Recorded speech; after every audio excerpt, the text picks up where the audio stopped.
La réalité du Saint-Esprit. Le Saint-Esprit de Dieu est peu connu par les chrétiens parce que plusieurs ne l'ont pas encore revêtu et même pour ceux qui l'ont revêtu, il demeure un mystère. La lecture de ce livre vous permettra de le revêtir, de connaître son langage et de découvrir les mystères cachés de sa personne. Pour tout contact, appelez au plus 237 678 78 16 21 plus 237 242 0020 09 et il deviendra pour vous une réalité. La réalité du Saint-Esprit, un livre écrit par le révérend pasteur Caleb Ngwa à Tangana.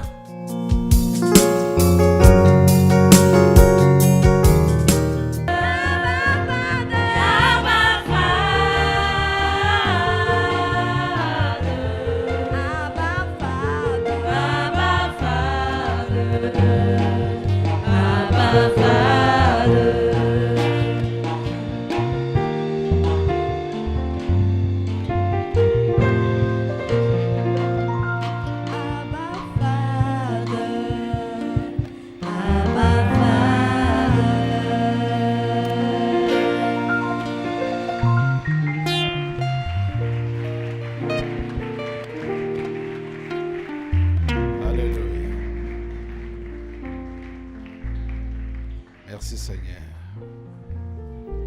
Prenez votre Bible.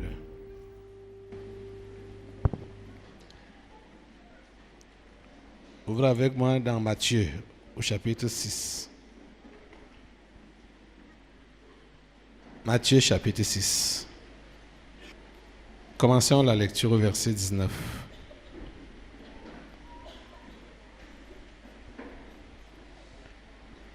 Matthieu chapitre 6, à partir du verset 19. Ce sera jusqu'à la fin, jusqu'au verset 34. Ne vous amassez pas des trésors sur la terre, où la teigne et la rouille détruisent, et où les voleurs percent et dérobent.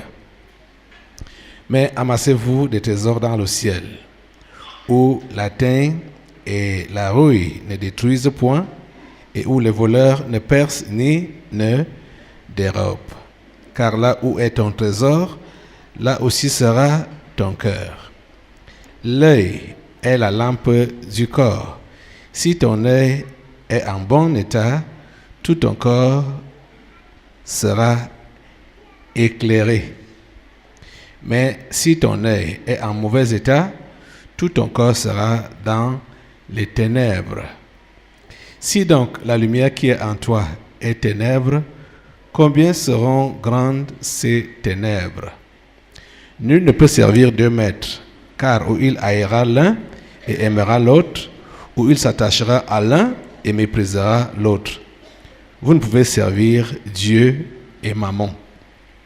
C'est pourquoi je vous dis, ne vous inquiétez pas pour votre vie, de ce que vous mangerez, ni pour votre corps, de quoi vous serez vêtus. La vie n'est-elle pas plus que la nourriture, et le corps plus que le vêtement? Regardez les oiseaux du ciel, ils ne sèment ni ne moissonnent, et ils n'amassent rien dans des greniers, et votre Père céleste les nourrit. Ne valez-vous pas beaucoup plus qu'eux?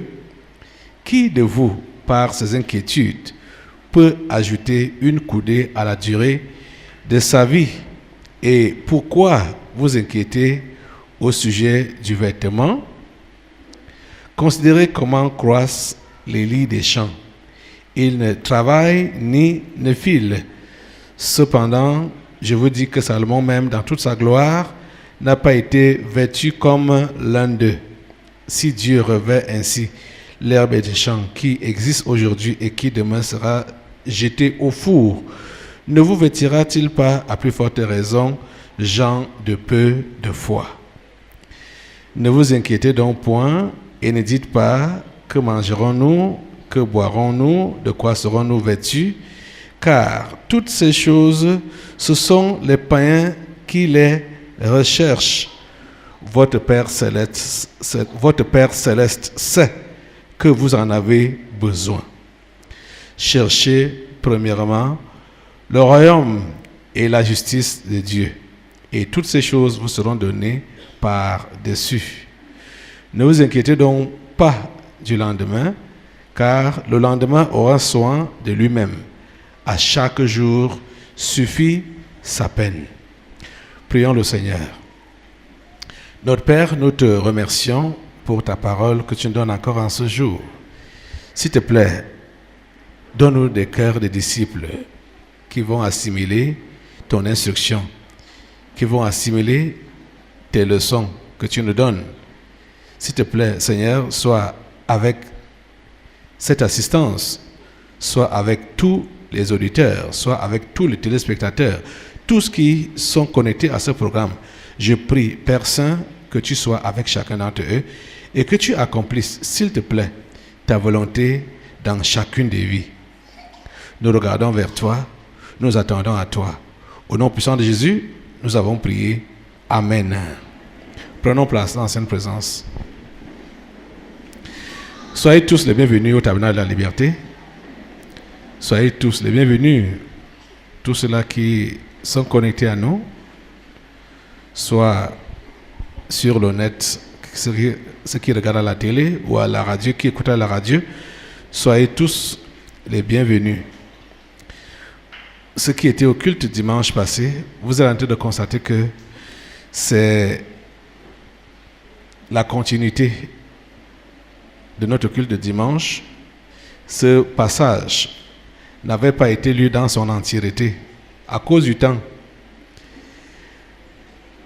Et vous-même, vous savez aussi comment le dimanche passé a été chargé. Et Dieu a fait ce qu'il devait faire en ce jour-là. Et nous continuons donc aujourd'hui à écouter son conseil. Nous sommes toujours dans la lancée de la continuité du séminaire de ce mois de mars. Et rappelez-vous que c'est la question des deux rois.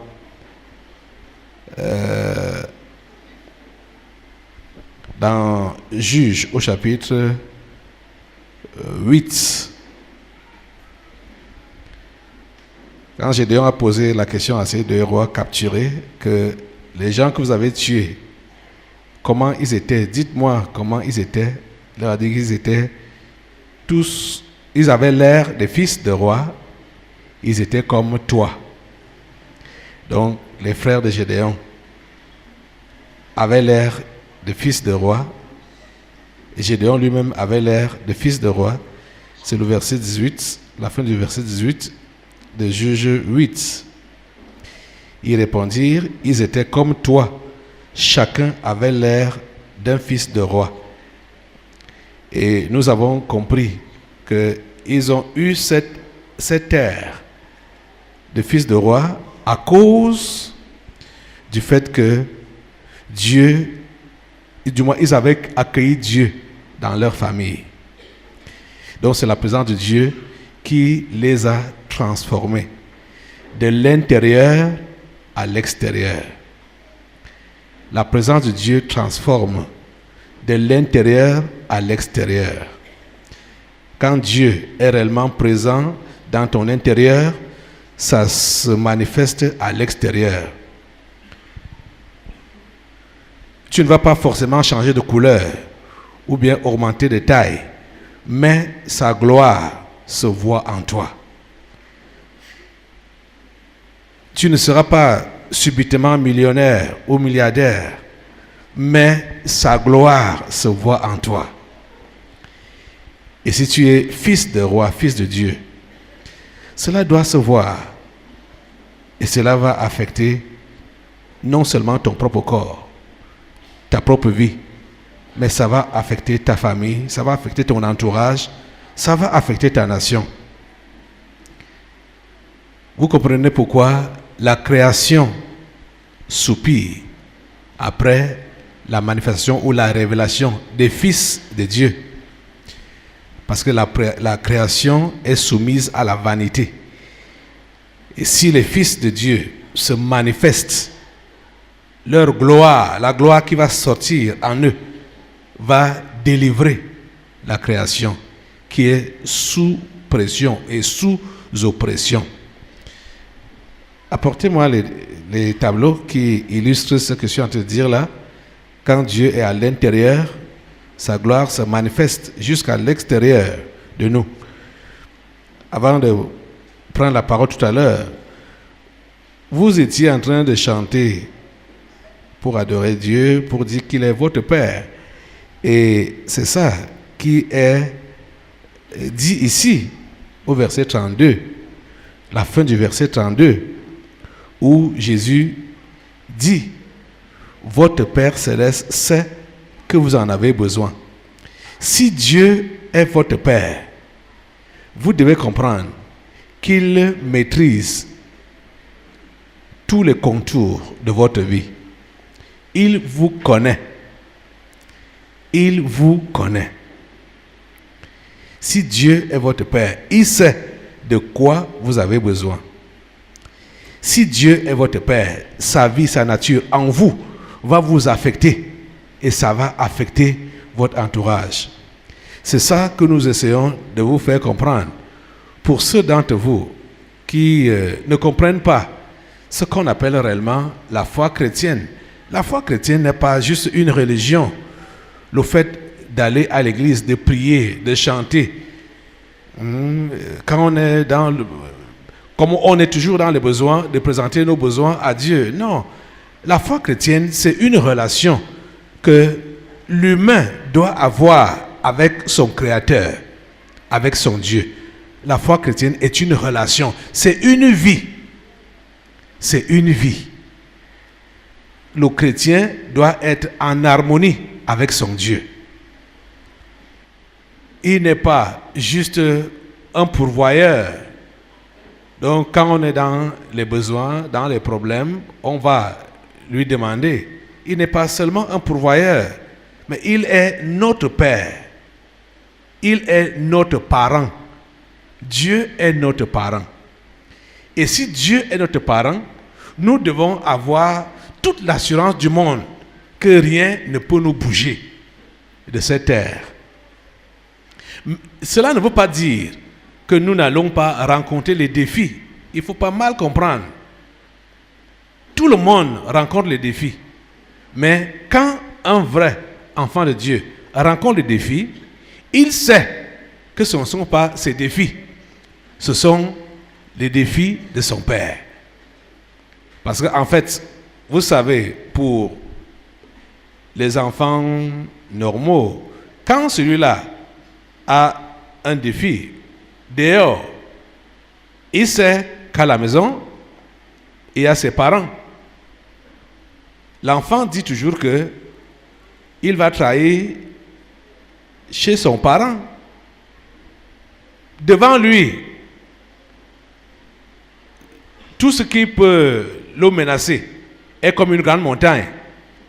Mais l'enfant sait que cela ne peut jamais être une grande montagne pour son père.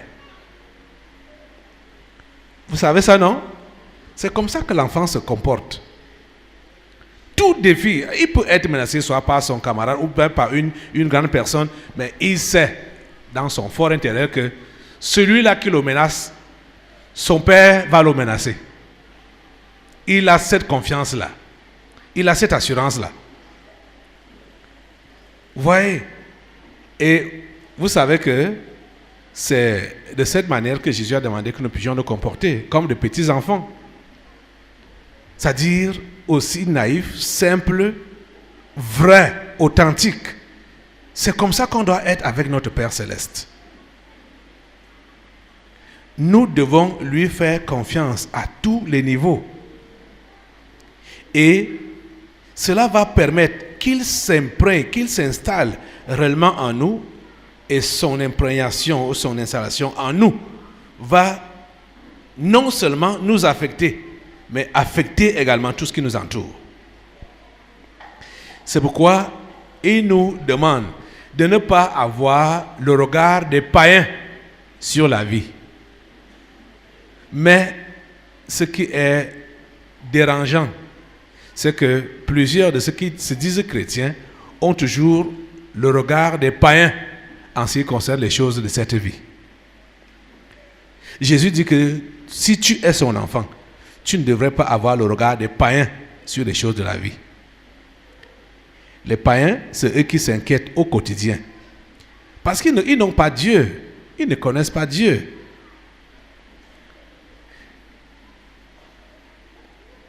Les paroles que Jésus nous adresse ici sont tellement fortes.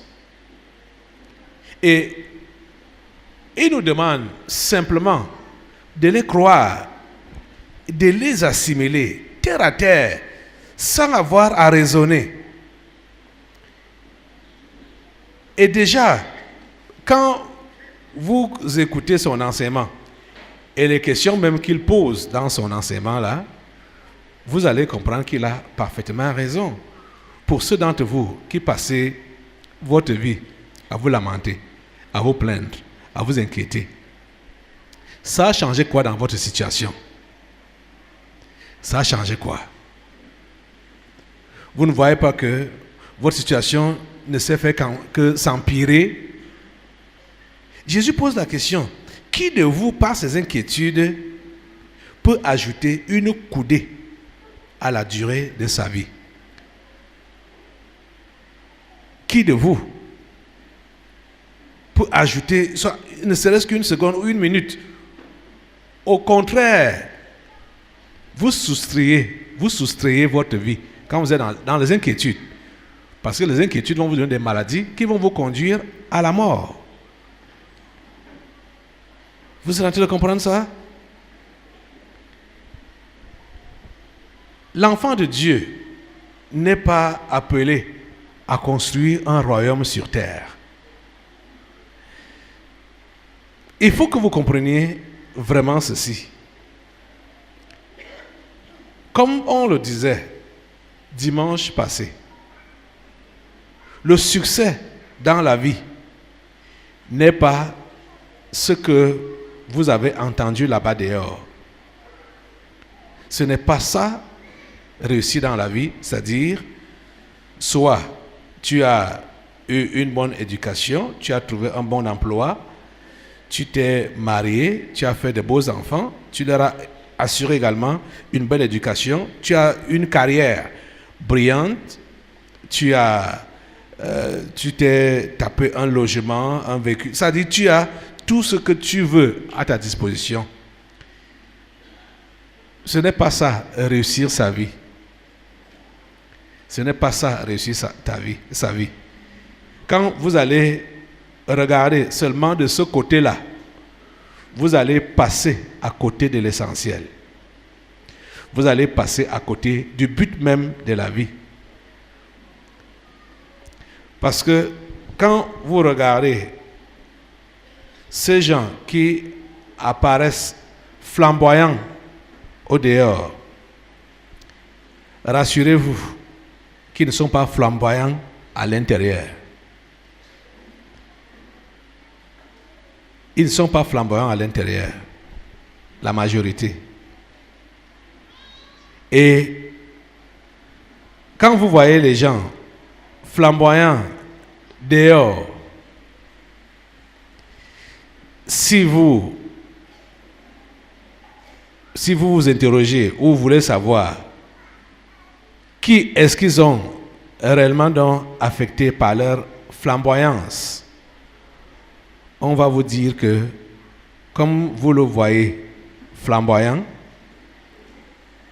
il ne s'occupe que de lui-même. Il ne fait rien pour quelqu'un d'autre. Généralement, ce sont souvent des gens des sectes qui sont dans des conditions pitoyables, de façon que, en voyant leur flamboyance, c'est un appât, une attirance vers celui qui veut aussi aller après les choses de cette vie, de façon qu'il puisse s'approcher de lui pour chercher son amitié et chercher à savoir ou bien avoir des faveurs de la part de celui-là qu'il voit flamboyant. Mais vous savez que l'ennemi leur donne cette apparence-là comme des appâts pour des pauvres ou pour des simples, de façon que en s'approchant d'eux, quand quelqu'un s'approche d'eux, il veut donc de l'aide, du soutien ou un conseil comment faire pour réussir sa vie.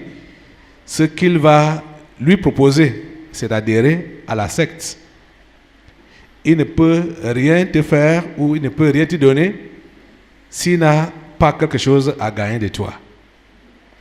C'est-à-dire, qu'est-ce qu'il veut gagner de toi? C'est ton âme, hein? C'est ton âme.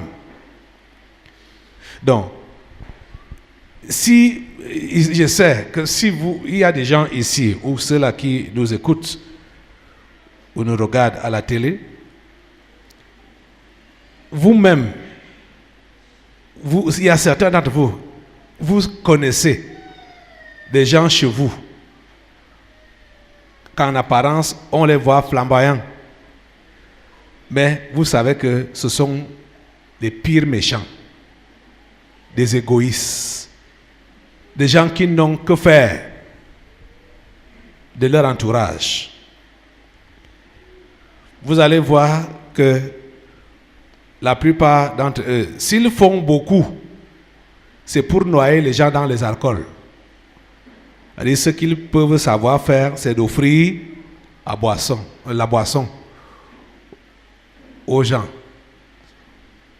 Et la Bible dit qu'il faut donner à boire à celui-là qui périt. Donc, ils aident les gens à périr par la boisson. Quand quelqu'un te donne à boire, ce n'est pas qu'il t'aime. Ce n'est pas qu'il est généreux. C'est parce qu'il veut te détruire. C'est dans ce terme-là que la Bible parle. C'est celui-là qui périt là, c'est à lui qu'il faut donner à boire. Donc quand on t'a offert à boire ou quand tu demandes à boire, tu demandes ta mort. Mais vous allez voir que on vous a taxé de chiche. Pour ceux d'entre vous qui avaient compris que donner à boire aux gens n'était pas bien, quand vous n'avez pas fait ça, on vous a taxé de chiche. Que vous êtes chiche, vous êtes égoïste, sans savoir que tu n'as pas voulu participer à leur mort en leur refusant des alcools. Et réussir sa vie, ce n'est pas au niveau de la brillance personnelle. Ce n'est pas au niveau d'une bonne carrière. Ce n'est pas au niveau de l'accumulation des richesses ou du pouvoir. Ce n'est pas ça, réussir sa vie. Et réussir sa vie, c'est réaliser le but pour lequel Dieu t'a créé et t'a mis sur cette planète Terre. Parce que le but de la vie, c'est adorer Dieu et le servir. Si tu passes à côté de ça, tu n'as rien fait. Il y a des gens qui ont participé au bien-être des autres. Ça, c'est sûr. Donc, tous ceux-là qui ont participé aux inventions de tout genre que vous connaissez. Mais ce qui est vrai, c'est que ceux d'entre eux qui n'étaient pas chrétiens, malgré le fait qu'ils ont participé au bien-être des gens par des inventions, je parle des inventions, leur fin sera ou a été l'enfer. Je sais que ça choque d'entendre ça de cette façon-là, mais Dieu n'a pas d'autre moyen ou d'autres raccourcis en ce qui concerne le salut. Il a prévu le salut par un seul. Et le seul qui doit sauver les êtres humains, c'est Jésus. Tu n'as pas Jésus, sois un bon type, n'importe comment, sois même généreux n'importe comment, sois gentil n'importe comment, sois aimable n'importe comment. Tu n'as pas Jésus, tu as raté ta vie sur terre. c'est ce qui est avec Dieu. Et vous savez que Dieu, avant de prendre ses décisions ou d'établir des choses, il est passé dans son propre conseil. Et avant de décider, il a décidé comme il fallait décider. La Bible dit qu'il n'y a qu'un seul chemin qui mène vers Dieu, c'est Jésus. Vous savez que plusieurs veulent se justifier eux-mêmes. Et c'est mauvais que les chrétiens tombent dans ce piège-là. Pour dire que je n'ai pas fait trop de mal, je fais du bien aux gens, je suis gentil, je n'ai pas volé, je ne vole pas, je n'ai pas tué, j'aide ceux qui sont dans le besoin, ainsi de suite. Ce n'est pas ça qui nous justifie devant Dieu. La Bible dit dans Ésaïe que ces choses, quand on les fait sans Jésus, c'est comme un vêtement souillé. Notre justice personnelle est comme un vêtement souillé. Les bonnes œuvres doivent être faites, mais ça doit être fait au travers de Jésus. Si on fait des bonnes œuvres sans Jésus, on n'a rien fait. On a fait ça pour nous-mêmes. C'est la raison pour laquelle on va donc se vanter que j'ai fait ceci, j'ai fait cela, j'ai fait ceci, j'ai fait cela. Qui reçoit donc la gloire? C'est Dieu. C'est moi. Ce n'est pas Dieu. Vous êtes en train de comprendre? C'est la raison pour laquelle quand Jésus-Christ enseignait, il disait que quand tu donnes dans ton aumône, tu veux vraiment que Dieu voie ça, que ce soit pour le compte de Dieu. Ne permets pas à ta main gauche de savoir ce que ta main droite est en train de faire. Fais ça sans sonner la trompette, sans faire des annonces qu'aujourd'hui je m'en vais aider les pauvres, je m'en vais aider ceci, je m'en vais aider cela, je m'en vais. Vous savez que les sectes ont pris cet avantage-là. Comme ils savent que souvent, ce sont les vulnérables que Dieu a choisis pour la vie éternelle. Hein? Ce sont les pauvres que Dieu a choisis pour la vie éternelle. Hein? Je vous dis la pure vérité. Je vous ai déjà fait lire ça dans 1 Corinthiens. Vous allez voir, Paul fait allusion à ça. Quand il rappelle aux Corinthiens que, rappelez-vous que parmi vous, il n'y a pas beaucoup de nobles, beaucoup de riches, beaucoup de puissants. Hein? Selon ce monde. Mais Dieu a choisi des choses faibles pour confondre les fortes. Il a choisi des choses viles. Vous comprenez? Donc, les gens de sectes ont pris cet avantage-là en prétendant être des clubs ou des associations de charité. C'est la raison pour laquelle vous allez les voir affluer, soit dans les orphelinats, dans les hôpitaux, dans les villages, pour dire qu'ils creusent les puits, et ainsi de suite. Ils font des dons. Ils savent ce qu'ils recherchent derrière. Ce n'est pas pour le bien. Je vous dis la pure vérité, il est impossible à quelqu'un qui ne connaît pas le vrai Dieu, qui ne connaît pas Jésus, de faire du bien. Il est impossible. Et tout cela qui sont dans les sectes, dans des loges, leur motif réel de tout acte qu'ils posent, c'est gagner des âmes. Donc, verser le sang et gagner des âmes. Ils savent que Jésus-Christ a enseigné sur la générosité.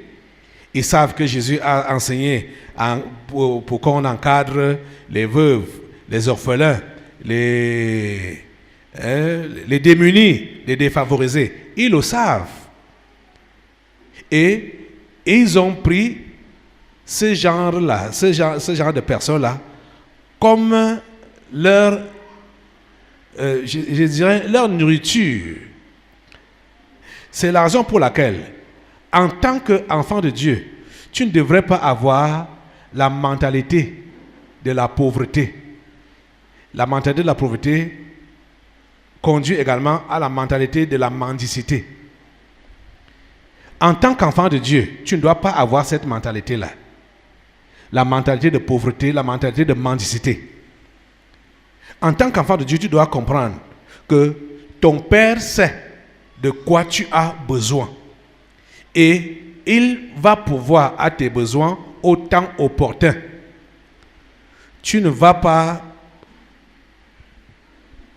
revêtir l'air misérable ou même poser des actions de misère pour mendier. Tu ne devrais pas faire ça. Écoutez, ces rois ont dit, on a vu tes frères, ils avaient l'air de rois, ils étaient comme toi.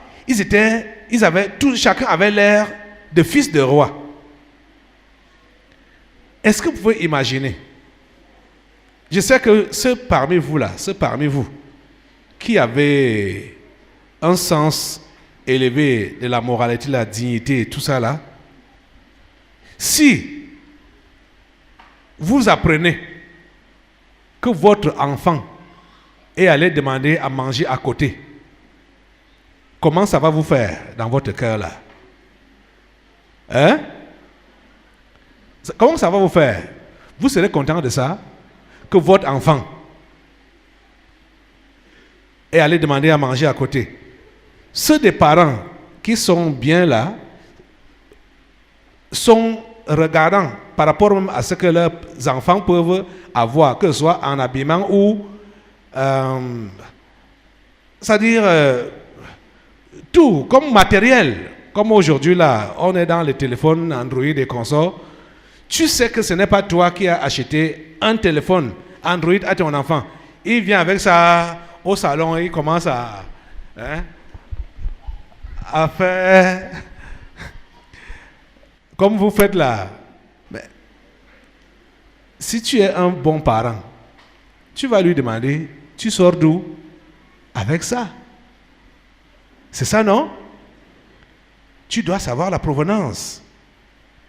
Tu vois ton enfant avec un nouvel habit. Mais si tu es un vrai parent, tu dois lui demander, mais tu sors d'où avec ça? Parce que tu sais que c'est toi qui pourvois aux besoins de ton enfant. Vous comprenez ça? Mais laissez-moi vous dire que il y a des parents là-bas dehors, peut-être il y en a ici, qui peuvent voir leurs enfants avec des nouvelles choses comme ça là, sans leur dire rien. Ça ne leur dit rien. Ils vont seulement dire que ouais, celui-là, il est vaillant. Il est vaillant. Il ne s'ennuie pas, il ne cherche pas à savoir comment l'enfant a fait pour avoir ça. Mais pour un vrai parent, il sait que c'est lui qui pourvoit aux besoins de son enfant. Et il sera regardant sur tout ce qui concerne les avoirs de son enfant. Et comprenez bien, notre Père Céleste est plus regardant et plus soucieux que le parent le plus soucieux de ce monde en ce qui concerne ses enfants. Notre Père Céleste, il est plus regardant. Vous comprenez? Il sait que son enfant dépend de lui entièrement. Et il s'attend à ce que dès que son enfant exprime un besoin, il va répondre directement. C'est un bon père. Le Dieu invisible, il est un bon père. Le Dieu qui paraît lointain là, il est un bon père. Je dis bien qu'il paraît lointain. Il paraît lointain pour ceux-là qui ne connaissent pas sa nature. Pour ceux-là qui ne savent pas comment il agit, comment il est réellement bon et comment il est préoccupé de ce qui concerne ses enfants. Ce que Dieu attend de chacun de ses enfants, c'est l'obéissance totale et la confiance totale en lui. Que son enfant lui obéisse totalement, complètement, et que son enfant lui fasse totalement confiance. C'est tout. C'est tout. Quand il nous a créés, il l'a fait sachant, et il nous a envoyés ici sur cette terre, il l'a fait sachant que nous serons seulement de passage sur cette terre. Cette terre n'est pas notre demeure éternelle. Nous sommes des pèlerins et des voyageurs sur cette terre. Donc, si tu es enfant de Dieu et tu veux prendre maintenant cette terre comme ta demeure éternelle, c'est là que tu as raté. Cette terre n'est pas ta demeure éternelle. Cette terre c'est un passage. Nous sommes des voyageurs, nous passons pour notre demeure éternelle, qui est là-haut. Donc, pendant le temps que nous avons à passer ici sur la terre, nous devons tout faire comme des étrangers. En fait, en ce qui concerne la vie, c'est-à-dire les gens qui se comportent de cette façon-là, comme des étrangers, c'est nos ministres-là qui vivent ici au Cameroun comme des étrangers. Parce que ils sont là au gouvernement, mais leur intérêt n'est pas de faire développer cette nation, mais c'est de l'eau dépouillée. On part à l'étranger pour faire quoi? Pour chercher de l'argent et aller bien vivre chez soi. Quand le temps viendra, qu'on a déjà pris, on est déjà vieux, on a pris la retraite, on va aller, on rentre donc chez soi, on investit chez soi. Quand on est à l'étranger, on investit chez soi. Qu'est-ce qui se passe donc ici? Quand les gens prennent les milliards ici, c'est pour aller investir où?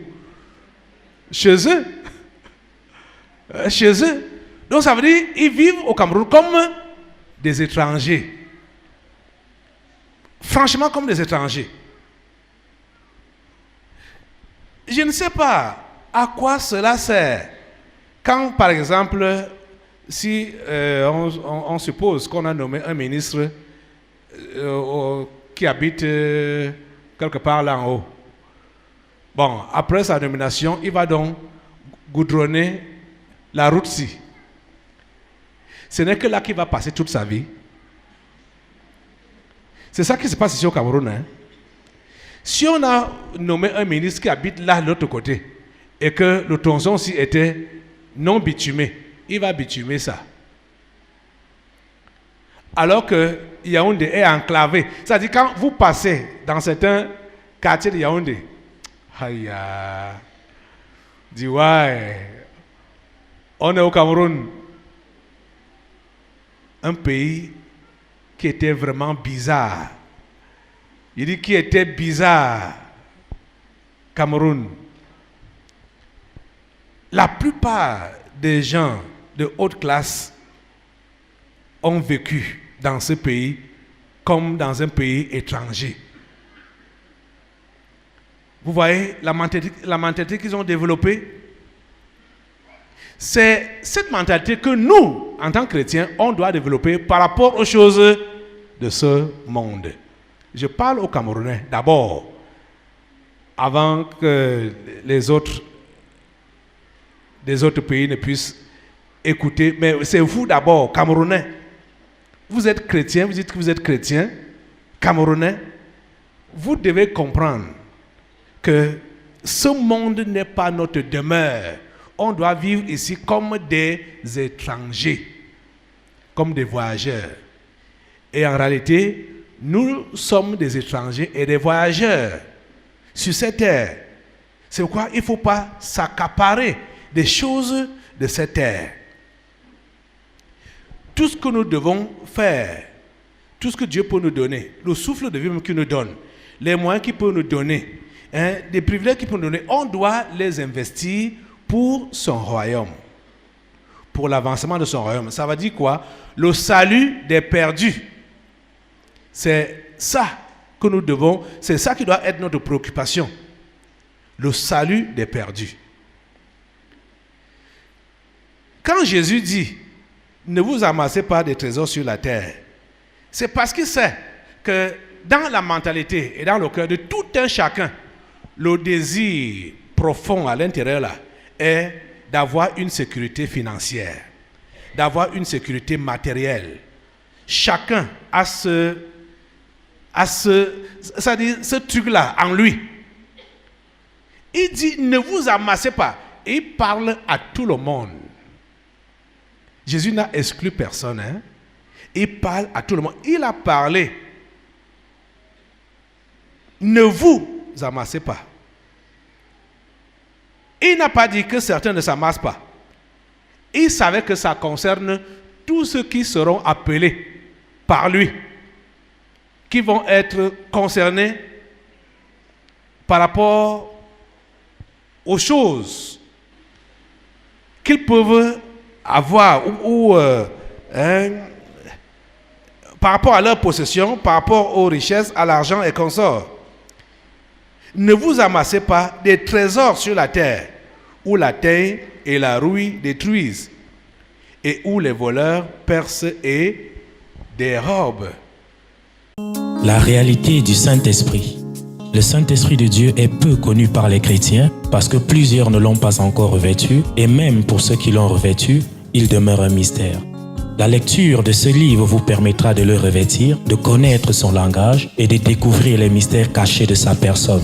Pour tout contact, appelez au plus 237 678 78 16 21 plus 237 242 0020 09 et il deviendra pour vous une réalité. La réalité du Saint-Esprit, un livre écrit par le révérend pasteur Caleb Ngwa à Tangana.